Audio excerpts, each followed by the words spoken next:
মহিলা মারা গেলে পাড়ায় বেটা ছেলেরা দেখতে যায়, যাওয়াটা ঠিক না ভুল? শুনেলেন, কোন হালতে একটা মেয়ে ছেলে মারা গেলে তার চেহারা দেখার অনুমতি একটা বেটা ছেলের নাই। এটা লিখে নিয়ে যান। কি বলবো জানেন, আমাদের বাপ বেটারই বায়ান আছে, কি বুঝলেন, যে আমরা বললি দোষী হয়ে যাই। একজন আমাকে ফোন করে বলছে, আপনারা নাটকে বক্তা কেন? মেয়েরা মরা বাড়িতে যায়, এটা আপনারা বলবেন কেন? কে বলছে? গুটকাখোর মৌলবি। ওই আপনার আবু তাহের রিজভী না কি নাম একটা চুচকো মৌলবি বেরিয়েছে আপনাদের মুর্শিদাবাদে, কি বুঝলেন। আমার একজন খাস লোক আছে, জাহাঙ্গীর বিন বাকার, পাকুড়ে বাড়ি, সে ফোন মুরাজারা করে। তাকে বললাম মালটাকে ধরো তো, সে ফোন কেটে কেটে পালিয়ে বেড়াচ্ছে, আজও পর্যন্ত তার ফোনই ধরল না। দেখুন, একটা কথা বলি খুব সূক্ষ্মভাবে, মেয়েদের জন্য পর পুরুষের জন্য পর্দা জায়েজ না না জায়েজ? জায়েজ। পর্দা অনিবার্য। নারী পুরুষ এই যে জলসা হচ্ছে, জলসায় অনেক জায়গায় মেলা বসায়, আমি বলি ভাই মেলা বসালে আমার মতো মৌলবীকে দাওয়াত দিও না, আমি খুব দুঃখিত। আপনাদের এখানে কত জলসায় লোক হচ্ছে জানি না। মনসুর ভাই আছে না, বেরিয়ে গেছে? আছে। এই মনসুর ভাই জানে আমার মাদ্রাসার জলসাই গেছে, 30,000 শ্রোতাকে খানা খাওয়ায়, 30 খানা গরু জবাই হয়, 100 টাকা কেজি চালের কলকাতার বাবুর্চি বিরিয়ানি করে জিজ্ঞেস করুন, 150 থেকে 200 ডেক বিরিয়ানি থাকে। 8টায় জলসা স্টার্ট হয়, 12টার আগে জলসা শেষ। একটা মেয়ে আপনি রাস্তায় দেখাতে পারবেন না। মনসুর ভাই ঠিক বললাম না বলুন? জিজ্ঞেস করুন, একটা মেয়ে যে রাস্তায় পুরুষরা যাতায়াত করছে, একটা মেয়ে আপনি যাবেন, একটা মেয়ে রাস্তায় দেখাতে পারলে আমাকে জুতোর মালাটা পরিয়ে দিয়ে আসবেন। একটা 10 বছরের বাচ্চাকে ওই রাস্তায় দেখাতে পারবেন। কিন্তু বড় কষ্টের বিষয়, ভাইজান বলছিলেন অনেক চেষ্টা করলাম, তুলতে পারলাম। কড়া ডিসিশন নিবেন। নারী পুরুষ যদি এক কাছে হয়, 3য় নম্বর যে এন্ট্রি মারে সে হচ্ছে শয়তান। এই ছেলেগুলো এক্ষুনি এলান করলেন আমার বায়ানের মধ্যেখানে, কারেন্ট যখন চলে গেল কি এলান করলে, একটু মেয়েদের দিকে ডিস্টার্ব হচ্ছে, ছেলেরা বসে পড়ুন, তার মানে মালগুলো ওইদিকেই ঘোরাঘুরি করছে। আমি বললি খারাপ বলবি, বাস্তব কথা বললাম। শয়তান ওই জায়গায় হাজিরি দেয় নারী পুরুষ। শুনেলেন, কোন হালতে একটা মেয়ে ছেলে মারা গেলে তার চেহারা দেখার অনুমতি একটা বেটা ছেলের নাই। এটা লিখে নিয়ে যান। আপনি দুঃখ পালন করতে পারেন, তার বাড়ির বাইরে লোকরা বসে আছে, থাকে না? থাকে না? বাড়ির পরিবারের লোক, আপনি সেখানে গিয়ে পাশে বসলেন, স্বামীর বেটার পিঠে হাত রেখে, ভাই তোমার মাকে আল্লাহ জান্নাতি করুক, তোমার মা ভালো লোক ছিল, এটাই কি কমি? কথা বলেন, কমি নাই। আমার গ্রামে লোক মরে গেলে আপনাদের কি মনে হয় আমাদের মতো মৌলবীরা যোগদান করি না, তাদের দুঃখে দুঃখ রাখি না? আমার এলাকায় যেই মারা যাক, আমার গ্রামে আমি গিয়ে পাশে দাঁড়াই, বসি, আল্লাহ তোমার মাকে জান্নাতি করুক। তা বলে এটা নয়, তোর মাকে একবার দেখি, আমি কি করতে দেখতে যাব? পর নারী পর পুরুষ, ইসলামে যায় না। আচ্ছা আপনারা বলুন, যেমন এই মেয়েরা মাজারে যায়, তার একটা দলিল আছে আমার কাছে।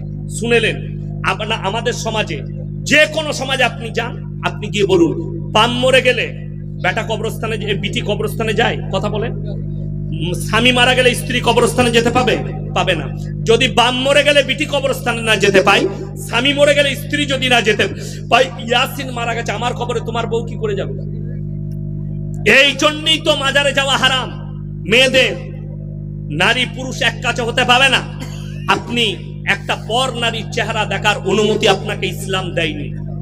আপনার ওই জন্যে ইসলামে পর্দা বলা হয়েছে। তাহলে তো আমি ওই মেয়েটার সঙ্গে বেলডাঙ্গা বাজারে মুলাকাত করতে পারতাম, অসুবিধা নাই। ওরে বাবা রে, আমাকে মুলাকাত করেছে, এত ভালোবাসে,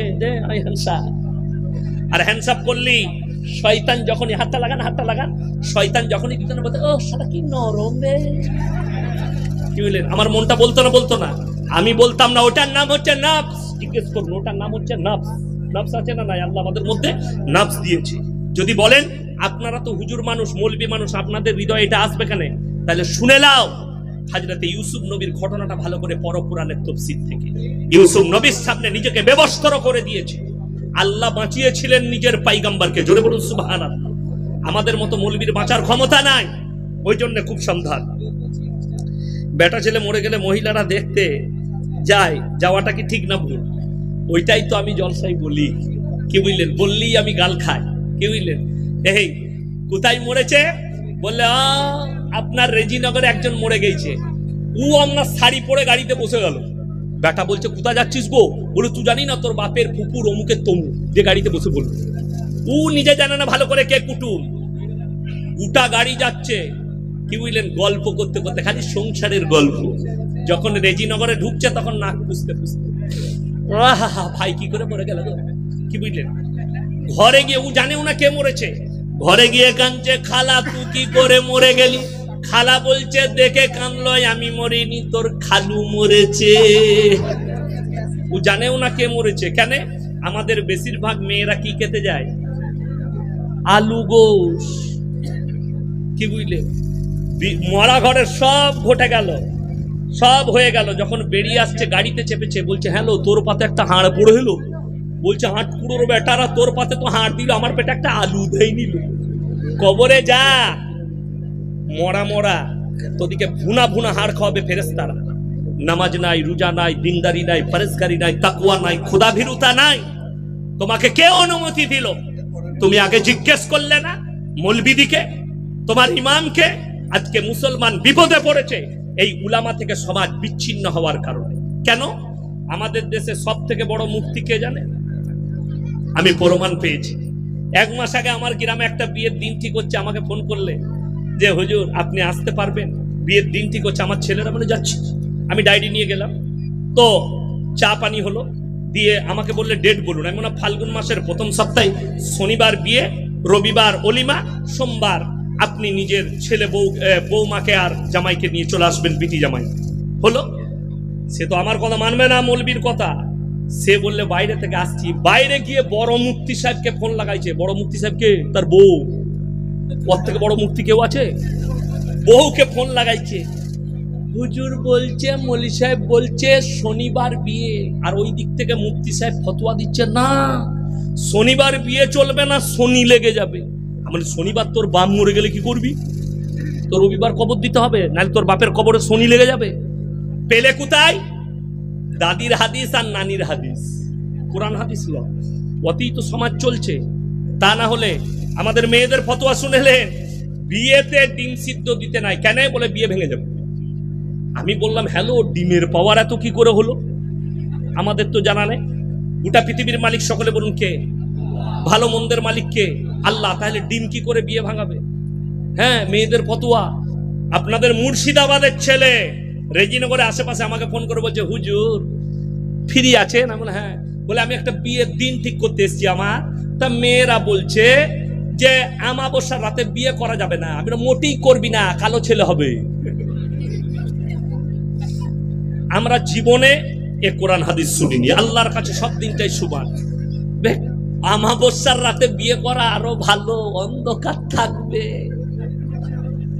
বন্ধুরা জ্বলাবে না। পাগল। আমাদের দেশে তো এখন কোরআন হাদিসের বাইরে বলে দিই আরো কত ভালো সিস্টেম শুরু হয়েছে। এখন তো একটু পয়সা হয়েছে, বিয়েতে প্যান্ডেলে জামাই আর বউকে বস করিয়ে দিচ্ছে, দিচ্ছে না তাই? বিয়ের দিনে, অলিমার দিনে জামাই আর বউ একসাথে বসেছে, বন্ধুরা আসছে, তেরে বউয়ের সাথে সেলফি নিব। হারামখোর। ওটা তোর বউ না সরকারি বউ? সরকারি বউ হলে সবাই সেলফি নিবে, নাউজুবিল্লাহ। দ্বিতীয় নম্বর, একটা পাপাচারী একদম সমাজে বৃহত্তম ভাবে ছুটে যাচ্ছে ইহুদি নাসারাদের কালচার। বিয়ের দিন ঠিক হলো, বিয়ে ঠিক হয়েছে বেটা, এরপর বললে কালকে যাচ্ছি গো আমরা, দিন ঠিক করব। দিন ঠিক করতে গেল, ছেলে এখন একটা গিফট দিচ্ছে, বলছে মোবাইলটা গিফট করছি, ভেতরে সিম ভরাই আছে। রাতের বেলায় দীপালি অন করেছে, আরে বাবারে, প্রথম ফোন অন। হ্যালো, কেমন আছো? ভালো। কি খেতে ভালোবাসো? এগ রোল থেকে ফুচকা থেকে শুরু হলো। ফজরের সময় কথা শেষ করছে, বলছে এরপর ঘরে সবাই উঠে পড়বে, রাখো লাই, কিন্তু এমনি তো ছাড়বে না, একটা দাও। বুঝতে পেরেছে তো? পারে। তার মানে কি কি শুরু হলো হালাল কথা থেকে, শেষ হচ্ছে হারাম কথা থেকে। জিনা থেকে। শুনেলেন, জিনা মানে শারীরিক সম্পর্কটাই নয়, মুখের জিনা, হাতের জিনা, পায়ের জিনা, কানের জিনা, জবানের জিনা, শারীরিক সম্পর্কর জিনা ইসলাম নিষেধ করেছে। ইজাব কবুল আর নিকাহ না হওয়ার আগে পর্যন্ত ছেলে মেয়ে কথা বলা হারাম। ইজাব কবুল করিয়ে নেন, আপনি যা খুশি তাই করতে পারেন। ওই জন্য মুসলমানদেরকে বলছি, সকলে বলুন আমরা দিনের ওপরে প্রতিষ্ঠিত হব। যদি বলুন ইনশাআল্লাহ, দিনের ওপরে প্রতিষ্ঠিত হন। আলেমদের, উলামাদের, মৌলবীদের টাচে আসুন, কোরআন হাদিস নিয়ে জীবন চলাচলের জিন্দেগি গুজার করুন, বেঈমান কাফেরের আদর্শ থেকে সরে আসুন। এরকম প্রতিষ্ঠান আপনাদের গ্রামের জন্য আল্লাহর রহমত। আপনারা দেখলেন ডেমোটা দেখিয়ে দিল, এর হাকিকাতে এরকম হাজারো বাচ্চা আছে যাদেরকে এই মাদ্রাসায় দুনিয়াবি শিক্ষার সঙ্গে সঙ্গে দিনী শিক্ষা দিয়ে তাদেরকে তৈরি করা হচ্ছে। পরবর্তীতে যেন এরা আমাদের উত্তরসূরি হতে পারে, এরা গিয়ে যেন আজকে পরবর্তীতে বেঈমান কাফেরের আঘাতকে প্রতিহাত করতে পারে। জেনে রেখে দিবেন, কিয়ামত পর্যন্ত যতগুলো পাপ আসবে প্রত্যেকটা পাপকে ট্যাকেল দিবার জন্য কোরআন হাদিস আর উলামারা আলেমরা রেডি আছে ইনশাআল্লাহ। আমরা রেডি আছি ইনশাআল্লাহ। হুজুর বিড়ি খাওয়া কি? হুজুর ফতোয়া দিলে মাকরু, দেয় না ফতোয়া দিলেন মাকরু হয়ে গেল। এরপরে যখন মাকরু হলো তো তোর হুজুর কেন খাই না? কথাটা বুঝতে পেরেছেন না? পারেন না? হুজুর বিড়ি খায় না, হুজুর ফতোয়া দিচ্ছে মাকরু। এই লোকটাই যে ফতোয়া জিজ্ঞেস করেছে বিড়ি খাওয়াটা কি, খাবার লেগে আমি মাকরু বলে দিলাম, তো আমি খেলে আমার পেছনে নামাজ পড়ি না কেন? তখন বলছে আমাদের হুজুর বিড়ি খেয়েছে, ওর পেছনে আর নামাজ হবে না, হুজুর খেলে হারাম আর তুই খেলে মাকরু, হারাম করে জুতোর বাড়ি খেয়েছিস। পাগলামির একটা সীমা থাকে, এটাই কষ্টের বিষয়। মুসলমান নিজেদিকে হিফাজত করো, বেঈমান কাফেররা আজকে গোটা পৃথিবীর মানুষ বিভ্রান্তের মধ্যে আছে। কি বিভ্রান্ত? ইসলাম থাকবে কিনা, ভারতে ইসলাম থাকবে কিনা, মুসলমান থাকবে কিনা। আরে আমি তো দোয়া করি, আপনি মোদিজিকে ভয় খাচ্ছেন, আপনি যোগীজিকে ভয় খাচ্ছেন। যোগীজি তো আপনার মালদায় এসে বলে গিয়েছিল, अगर बंगाल के सत्ते में हम आए तो 24 घंटा के अंदर गाय काटना बंद कर देंगे। কেন বলেছিল? মালদার মুর্শিদাবাদের লোকরাই তো গরুগুলো খাচ্ছে। বীরভূম থেকে গরুগুলো কোন দিকে পাচার হয় কথা বলে না? মালদা মুর্শিদাবাদের লোকই তো খাচ্ছে। আর আমার কষ্ট অন্য কোথাও নাই। হতেই পারে হিন্দু ভাইরা বলে আমাদের দেবতা, যোগীজি বললে ইয়ে হামারা মা হ্যাঁ, তো যদি গাই মা হয়, গায়ের যখন বাছুর হয় তার আবার বাচ্চা হয়, নানি হয় না কেন? সবাই মা হলে তোর বাপের ক্যারেক্টার খারাপ হয়ে যাবে। কথাটা বুঝতে পারেন নাই? আচ্ছা কেউ যদি, আচ্ছা বলুন আমাদের মারা স্ত্রীলিঙ্গ না পুরুষলিঙ্গ? স্ত্রীলিঙ্গ। আমাদের স্ত্রীরাও ফিমেল, দুটোই মায়ের জাত।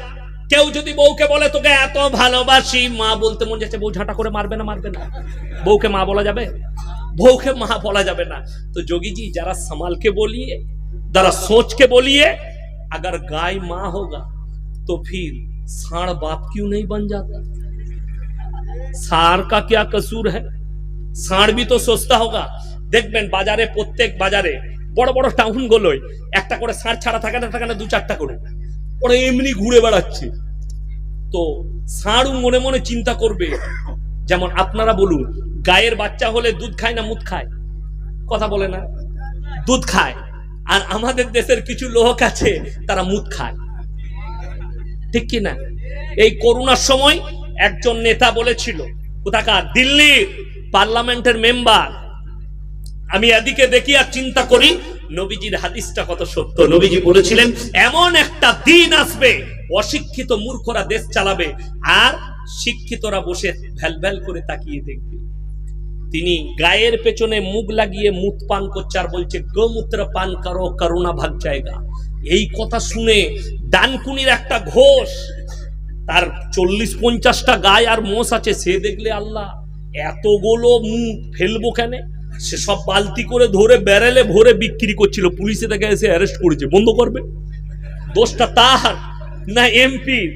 এরাই তো বলছে মুদ খেলে করোনা পালায়। সে বেচারা দেখেছে সালা দুধ বিক্রি হচ্ছে, মুদটাও হবে, আর কিছু বিক্রিও করে ফেলেছিল, তো তাকে এসে অ্যারেস্ট করেছে। কষ্ট তো ওই জায়গায় লাগে। আর কোরআনে আছে ওয়াদাই লাবানান খালিসান সাইগাল লিশারিবিন। জোরে বলুন সুবহানাল্লাহ। আল্লাহ কোরআনে বললেন গায়ের রক্ত গোবর থেকে নিচুড়ে তাদের স্তনে তোমাদের জন্য দুধর ব্যবস্থা করেছি। জোরে বলুন না সুবহানাল্লাহ। আল্লাহ আমাদের জন্য গায়ের স্তনে দুধর ব্যবস্থা করেছে। মানুষ আর জানোয়ারের মধ্যে পার্থক্য আছে না? বলে দিই, গাইকে যদি মা বলে কত বড় নিকৃষ্ট কথা হবে বলে দিই। নিজের মাকে অপমান করা হবে, নিজের বাবাকে অপমান করা হবে। ষাঁড়কে বাপ বললে, ষাঁড় কিন্তু যেখানে যদি একটা পালে 40টা গরু চড়ে, ও যাকে সুযোগ পাবে তার সঙ্গে জিনা করবে। ঠিক করলাম না? বললাম কথা বলে শুনেলেন। আমাকে যদি জিজ্ঞেস করেন যে ইয়াসিন তুমি কে, তো আমি আমার মায়ের কথা বলবো না বাপের কথা? কথা বলেন। আমি মৌলবি শওকতের বেটা, ঠিক কি না? যাকেই জিজ্ঞেস করবো আমাদের পরিচয় বাপের দ্বারা না মায়ের দ্বারা? কথা বলেন। মায়ের দ্বারা। আপনাদের গ্রামে গায়ের বাচ্চা হলে কি বলে? ওই ষাঁড়ের বাচ্চা বলে না গায়ের বাচ্চা বলে? গায়ের বাচ্চা। কুকুরের, মদা কুকুরের বাচ্চা বলে না মেদি কুকুরের বাচ্চা বলে? তার মায়ের কথা বলে। জানোয়ারের পরিচয় আল্লাহ দিয়েছে মায়ের দ্বারা, আর ইনসানের পরিচয় দিয়েছে বাপের দ্বারা। কেন? গায়ের একটা গায় পালের মধ্যে থাকলে 10টা ষাঁড় থাকলে 10 জনই তার সঙ্গে জিনা করবে। এটা হচ্ছে জানোয়ারের আখলাক। আর আল্লাহ ইনসানকে, মখলুকের মধ্যে শ্রেষ্ঠ মখলুক আল্লাহ ইনসানকে করেছেন। এর পরিচয় হচ্ছে বাপের দ্বারা। যার দুটো বউ আছে, দুটো বউয়ের বাচ্চা হলে বাপ কটা হবে? জোরে বলুন না সুবহানাল্লাহ। কিন্তু একটা গায় তার বাচ্চা হলে কি বুঝলেন, কটা ষাঁড় তার সঙ্গে জিনা করে? জটা থাকে পালে, কারটা বোঝা যাবে না, ঠিক কিনা? কথা বলে। এরপর আপনাকে বলে দিই, যে শিক্ষিতরা বলছেন আমেরিকার কাছে টেকনোলজি আছে, তাদের কাছে নাসা আছে, তাদের কাছে প্রযুক্তি আছে, তাদের কাছে সব আছে। আমেরিকার পার্লামেন্টে, রাশিয়ার পার্লামেন্টে, আপনার ইংল্যান্ডের পার্লামেন্টে, আপনার চাইনার পার্লামেন্টে, এই যতগুলো বেঈমান কাফের দেশ আছে এদের পার্লামেন্টে পাস হয়ে গেছে। এরপর থেকে যে ছেলেরা বসবাস করবে মায়ের পরিচয়েও বসবাস করতে পারে। তার মানে মা জিনা করবে, যে ছেলেটা জন্ম নিবে মায়ের পরিচয়ে সে দুনিয়াতে বাস করবে। তার মানে তাদের মধ্যে আর জানোয়ারের মধ্যে কোনো ফারাক রইল না। আর আল্লাহর কসম, এই কোরআনের বরকতে, এই মাদ্রাসার বরকতে, আলেম উলামার বরকতে, এই মৌলবীদের বরকতে, দাড়ি টুপির বরকতে, আমার রাসূলের বরকতে কিয়ামত পর্যন্ত মুসলমানের পরিচয় থাকবে বাপের দ্বারা, মায়ের দ্বারা নয়। জোরে বলুন সুবহানাল্লাহ। মায়ের দ্বারা। বাপ মরে গেল লেখা থাকে, কি লেখা থাকে? মৃত অমুকের ছেলে। আধার কার্ডে থাকে না? থাকে না? না মায়ের নাম থাকে, বাপের নাম থাকে। জোরে বলুন না সুবহানাল্লাহ। আর আমরা কিয়ামত পর্যন্ত এই নিশানা নিয়ে বেঁচে থাকবো। জোরে বলুন ইনশাআল্লাহ। জানোয়ারের পরিচয় হবে কিসের দ্বারা? জানোয়ারের পরিচয় হচ্ছে আপনার কিসের দ্বারা? বলুন। মায়ের দ্বারা। আর ইনসানের পরিচয় হচ্ছে বাপের দ্বারা। জোরে একবার বলুন সুবহানাল্লাহ। আল্লাহ আপনাকে ভাগ্যবান করেছেন। আপনি, আমি ভাগ্যবান যে আল্লাহ তাআলা আমাদেরকে বাপের দ্বারা, এক বাপের আওলাদ করেছে, হাজার বাপের নয়। ওই জন্যে আমার ভাই, আমি আমার যতগুলো হিন্দু ভাই আছেন আমি মহব্বত করি। আমাকে অনেক হিন্দু ভাই ফোন করে, তাদেরকে অনুরোধ করছি, গাইকে মা বলার আগে 10 বার ভাববেন, ষাঁড়কে বাপ বলার আগে 10 বার ভাববেন। আপনি কি বলছেন? গায়ের গোমূত্র পান করার আগে 10 বার ভাববেন যে আপনার থেকে ব্রেনটা গায়ের বাচ্চার ভালো না আপনার ভালো। যে গায়ের বাচ্চা পয়দা হয় সেও জানে আমাকে মায়ের দুধ খেতে হবে, মুখ নয়। আর তুমি মানুষ হয়ে বলছো গায়ের মুখ পান করতে হবে। জোরে বলুন নাউজুবিল্লাহ। মুখে যদি ক্যান্সার ভালো হতো, মুখে যদি করোনা পালিয়ে যেত, হসপিটালগুলো বন্ধ করে দিতাম, সবাই একটা করে ঘরে গাই পালতো। আমি তো বালতি করে আমার শ্বশুর ঘর থেকে মুটি নিয়ে আসতাম, দুধ আনতাম। আমি তো শ্বশুর ঘরে গেলে 1 লিটার করে দুধ খাই, আমি তো মুদ খাই না। আর আমাদের দেশের একজন বাবা আছে, শুনেলেন আপনাকে কত ভালোবাসে। যারা পতঞ্জলির মাল ব্যবহার করেন আজ থেকে ইস্তেগফার করে যান। পতঞ্জলি কার কোম্পানি? রামদেব কাঁড়িয়া বাবা একটা প্রোগ্রামে বলছে मुसलमान का एक ही काम है, नमाज पढ़ना, बलात्कार करना, धर्षण करना, गोली चलाना, बारूद चलाना, यही मुसलमान का काम है। আপনাদেরকে বলে দিই, আজও পর্যন্ত আমাদের দেশে এনআইএ যে সংস্থা আছে, গোয়েন্দা সংস্থা, তারা এখনো পর্যন্ত আপনার যেটা সেনারা মারা গেল 25 জন গাড়িতে বোম বাস্ট করে, জায়গাটার নাম কি? পুলওয়ামা কাণ্ড এখনো পর্যন্ত কিনারা বার করতে পারেনি। হাই হাই, মুসলমানদের দুটো ছেলে দমকলে বাড়ি, বেচারারা খালি ডাক্তার জাকির নায়েকের বই রেখেছে, তার বক্তব্য শুনেছে, তাদের কাছে দুটো করে ডাক্তার জাকির নায়েকের বই পেয়েছে, তারা জেলের কুঠরিতে আতঙ্কবাদী বলে ভরে দিয়েছে। এটাই হচ্ছে দেশের জন্য দুঃখের। কালকে শুনতে পাবেন ইয়াসিন ভাই নাহলে মুমতাজ জেলের কুঠরিতে বসে আছে। আমি একদিন জলসা করে, শুক্রবার মাদ্রাসায় ছুটি, আমি আমার গিন্নিকে বললাম ফজরের পরে আমাকে 11টা পর্যন্ত উঠাবেন, আমি গোসল করে মসজিদ যাব। আমার মা চলে এসছে 9:30টার সময় আমার কামরায়, কি করছে বলে ঘুমাচ্ছে, এসে পাশে বসলো সোফাতে।